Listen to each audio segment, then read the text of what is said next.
Hedy Lamarr was more than just a stunning actress of Hollywood's golden age. She was a brilliant inventor.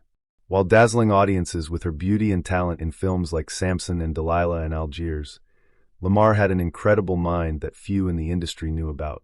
During World War II, she co-invented a revolutionary technology called frequency hopping, alongside composer George Antheil. This system was designed to prevent enemy forces from jamming torpedo signals, using constantly changing frequencies to ensure secure communication. Though the U.S. Navy initially overlooked her invention, the principles behind it later became the foundation for modern Wi-Fi, Bluetooth, and GPS technology. Despite her genius, Lamarr never profited from her groundbreaking discovery during her lifetime. Instead, she remained trapped in the image of a glamorous Hollywood star, underappreciated for her intellect. Only decades later was she recognized for her contributions to technology, receiving the Electronic Frontier Foundation's Pioneer Award in 1997. Hedy Lamarr's story is one of remarkable contrast, an actress celebrated for her beauty, yet a true visionary whose scientific genius changed the world. She proved that intelligence and glamour could coexist, even in an era that sought to define women by their looks alone. Clark Gable, the suave leading man of Gone with the Wind, was known as the King of Hollywood, but few know that he left his glamorous career behind to serve in World War II. Despite being one of the most famous actors of his time, Gable was deeply affected by the death of his wife, Carole Lombard, in a tragic plane crash during a war bond tour. Heartbroken, he enlisted in the U.S. Army Air Forces in 1942 at the age of 41. Gable trained as an aerial gunner and officer, eventually rising to the rank of major. He flew multiple combat missions over Nazi-occupied Europe as part of the 351st Bomb Group, filming wartime footage for propaganda purposes. Despite the dangers, his plane was even hit by enemy fire. He refused to stay grounded. His bravery earned him the Air Medal and the Distinguished Flying Cross. After the war, Gable returned to Hollywood, but he was forever changed by his experience. His military service set him apart from many of his peers, proving he was more than just a matinee idol. His story remains an inspiring example of patriotism and resilience beyond the silver screen. James Stewart, known for his roles in classics like It's a Wonderful Life and Mr. Smith Goes to Washington, wasn't just a beloved actor. He was a real-life war hero. Unlike many stars who performed in USO tours or made propaganda films, Stewart insisted on serving in active combat during World War II. A licensed pilot even before the war, Stewart enlisted in the U.S. Army Air Forces in 1941. Despite being Hollywood royalty, he refused special treatment and worked his way up the ranks, eventually becoming a highly skilled bomber pilot. He flew at least 20 dangerous combat missions over Nazi-occupied Europe, leading B-24 bombers on high-risk raids. His leadership and bravery earned him multiple medals, including the Distinguished Flying Cross and the Air Medal. Stewart continued serving in the Air Force Reserve after the war, eventually retiring as a brigadier general, the highest military rank ever achieved by a Hollywood star. Despite his fame, he rarely spoke about his wartime experiences, choosing to let his actions speak for themselves. James Stewart's story is one of true heroism, proving he was just as noble off-screen as he was in his films. Marlene Dietrich, the German-born Hollywood legend known for her roles in Morocco and The Blue Angel, had more than just a glamorous career. She had an unshakable commitment to fighting tyranny.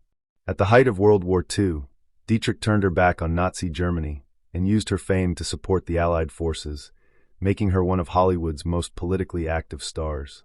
She refused Hitler's personal request to return to Germany as a propaganda figure, and instead became an American citizen in 1939. During the war, she put her career on hold to entertain U.S. troops on the front lines, performing in some of the most dangerous war zones, often under enemy fire.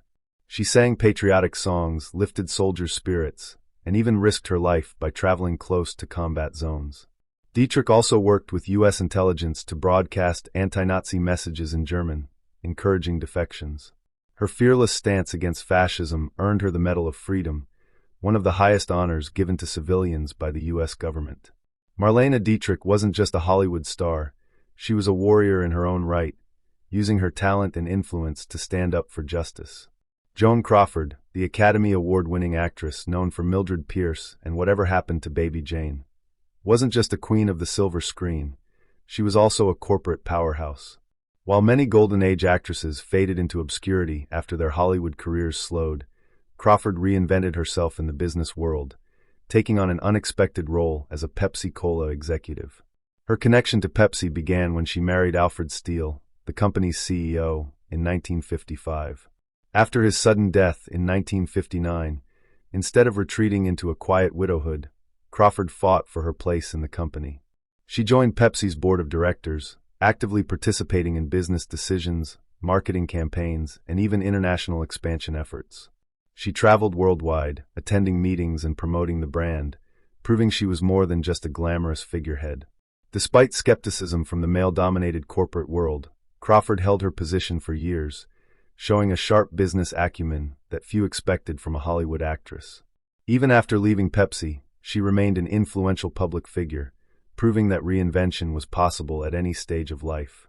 Joan Crawford's transition from movie star to business mogul remains one of the most unusual and inspiring career pivots in Hollywood history. Fred Astaire, the iconic dancer and actor known for his effortless moves in films like Top Hat and Swing Time, had a lesser-known passion beyond Hollywood: horse racing. While he dazzled audiences with his elegant footwork alongside Ginger Rogers, he was also quietly building a reputation as a respected racehorse owner and breeder.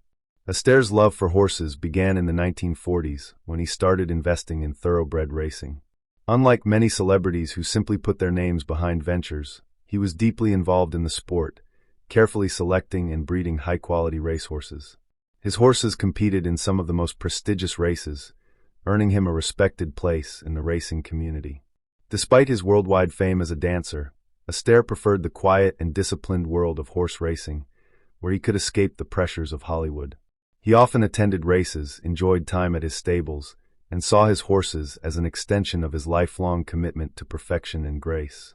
Though he'll always be remembered as the greatest dancer in film history, Fred Astaire's side hustle as a racehorse owner proved that his love for rhythm extended beyond the dance floor, to the pounding hooves of champion stallions. Greta Garbo, the enigmatic Swedish actress known for Anna Karenina and Grand Hotel, shocked the world when she abruptly retired from Hollywood at the height of her fame. But while many assumed she lived a quiet and reclusive life afterward, Garbo had an unusual passion: collecting fine art. After stepping away from the film industry in the early 1940s, Garbo turned her attention to amassing an impressive collection of artwork, which included masterpieces by Pierre-Auguste Renoir, Vasily Kandinsky, and Joan Moreau. Unlike other celebrities who flaunted their wealth and acquisitions, she kept her collection private, much like her personal life. She would discreetly attend art auctions, always bidding through intermediaries to avoid attention. Her refined taste and keen eye for valuable pieces turned her hobby into a multi-million-dollar investment. By the time of her death in 1990, her collection was estimated to be worth tens of millions of dollars. Greta Garbo may have left Hollywood, but she never stopped seeking beauty, whether on the silver screen or in the form of priceless works of art. Her secret life as an art collector remains one of the most fascinating post-Hollywood transformations. Buster Keaton, the legendary silent film comedian known for his fearless stunts and deadpan expression in classics like The General and Sherlock Jr., had an unexpected second career, working behind the scenes in television as a gag consultant. After the silent film era ended, Keaton struggled to adapt to Hollywood's transition to talkies. Though he continued acting in smaller roles, his true genius lay in physical comedy, and he soon found a new way to use his expertise. By the 1950s, television was on the rise, and Keaton became a sought-after comedy advisor for TV shows and commercials. His deep understanding of visual humor made him invaluable, and he helped choreograph physical gags for younger comedians who admired his craft. One of his most notable contributions was consulting on the Twilight Zone episode Once Upon a Time, where he showcased his signature slapstick style. He also worked on sitcoms and even appeared in TV commercials, proving that his comedic instincts never faded. Though he is remembered as one of the greatest silent film stars, Buster Keaton's side hustle in television kept his legacy alive, ensuring that his brand of physical comedy continued to influence future generations of entertainers. Shirley Temple, the golden-haired child star who charmed audiences in classics like Bright Eyes and Curly Top, had one of the most remarkable career transformations in Hollywood history. While most child actors struggle to find success as adults, Temple walked away from show business, and became a highly respected U.S. diplomat. After retiring from acting in her early 20s, she turned to politics, determined to make a difference beyond the silver screen. In 1969, she was appointed as a U.S. delegate to the United Nations, where she focused on environmental and human rights issues. Her diplomatic career flourished, leading to her appointment as the U.S. ambassador to Ghana in 1974. She later served as the U.S. ambassador to Czechoslovakia during the final years of the Cold War, playing a crucial role in the country's transition away from communism. Temple's intelligence, charisma, and diplomatic skills earned her widespread respect, proving that she was far more than just a Hollywood darling. From tap-dancing sensation to a powerful political figure, Shirley Temple's journey remains one of the most unusual and inspiring second acts in celebrity history. Errol Flynn, the dashing Hollywood icon known for the adventures of Robin Hood and Captain Blood, built his career playing fearless heroes, but few know that he once took on a real-life dangerous role as a war correspondent. By the 1950s, Flynn's career was declining, and his once glamorous lifestyle had left him struggling financially. Always craving adventure, he took an unexpected turn by traveling to Cuba in 1958 to cover Fidel Castro's revolution. Unlike other celebrities who merely voiced political opinions from afar, Flynn embedded himself with Castro's rebels in the Sierra Maestra Mountains, interviewing guerrilla fighters and witnessing the conflict firsthand. He wrote articles and even filmed a documentary, Cuban Story, which provided rare footage of the uprising. While some believed he sympathized with Castro's cause, Flynn claimed he was more interested in the adventure than politics. His involvement in Cuba remains one of the strangest chapters in his life, an aging Hollywood swashbuckler trading in his sword for a journalist's pen. Though his final years were marked by decline, Flynn's brief stint as a war correspondent proved he was as daring off-screen as he was in his legendary films. Carole Lombard, the dazzling star of My Man Godfrey and To Be or Not to Be, was not just a Hollywood legend. She was also one of the first celebrities to give her life in service to her country. At the height of her career, Lombard dedicated herself to supporting the United States during World War II, becoming a passionate advocate for war bonds. In January 1942, just a month after the attack on Pearl Harbor, Lombard embarked on an ambitious war bond tour, traveling across the country to raise funds for the military. She was tireless in her efforts, rallying crowds, making speeches, and personally urging Americans to contribute to the war effort. Her tour was a massive success, raising over $2 million, equivalent to tens of millions today, in just a few days. Tragically, her dedication came at a devastating cost. On January 16, 1942, while returning home from the tour, Lombard's plane crashed in Nevada, killing her and everyone on board. She became the first Hollywood star to die in service of the war effort. President Franklin D. Roosevelt honored her as a patriot, and she was posthumously awarded the Presidential Medal of Freedom. Carole Lombard's legacy is not just one of laughter and romance on screen, but of true courage and sacrifice off-screen. Bela Lugosi, forever immortalized as Dracula in the 1931 classic, lived a life that was just as dramatic as his on-screen roles. While he ruled the horror genre in the early days of Hollywood, his career declined as studios typecast him in B-movie roles. Struggling financially and personally, Lugosi turned to an unusual side hustle, hypnotism. A lifelong believer in the power of the mind, Lugosi had studied hypnosis techniques for years, originally using them to enhance his performances. As acting jobs became scarce in the 1940s, he attempted to market himself as a professional hypnotist, hoping to turn his eerie charisma into a new career. He even considered opening a practice, though it never fully materialized.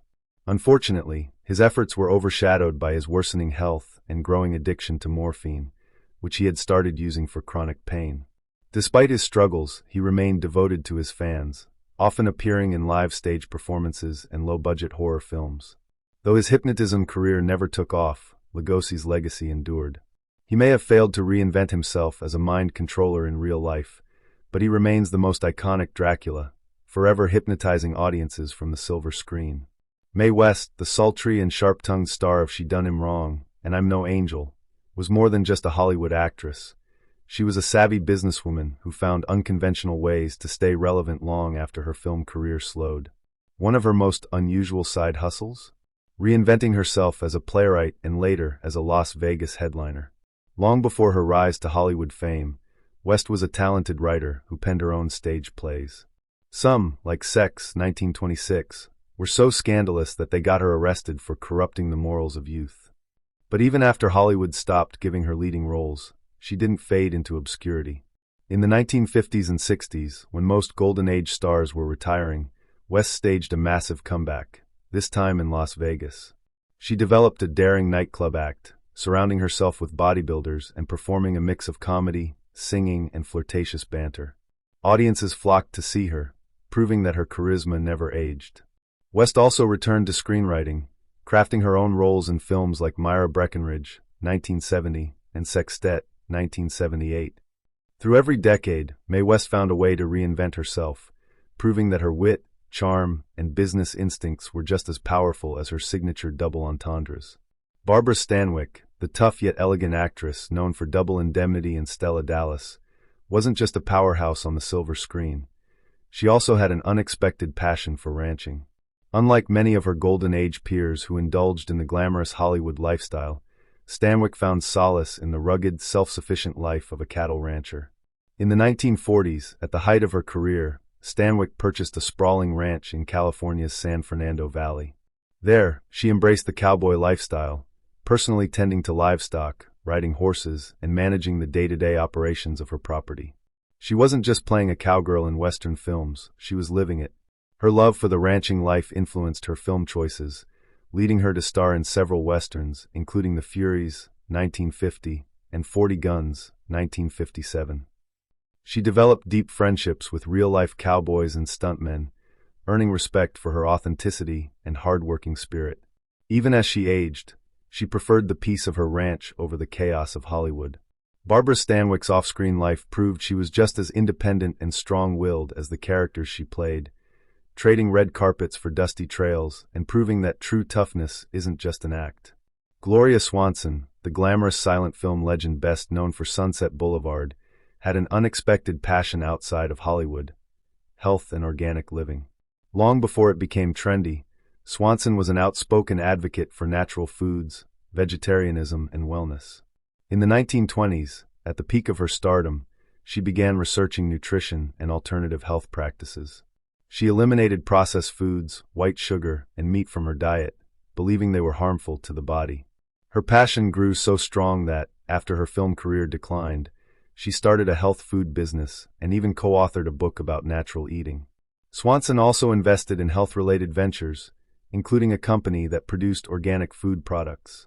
She became a vocal critic of the American diet, often speaking on radio programs and giving interviews about the benefits of whole foods decades before the organic movement took off. Though she'll always be remembered as Norma Desmond in Sunset Boulevard, Swanson's real-life commitment to health and nutrition made her a pioneer in the wellness industry, proving that Hollywood beauty wasn't just about glamour, but also about what you put into your body.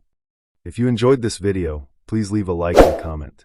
Also, consider subscribing and hitting the notification bell to be notified of our new videos each day. Thanks for watching.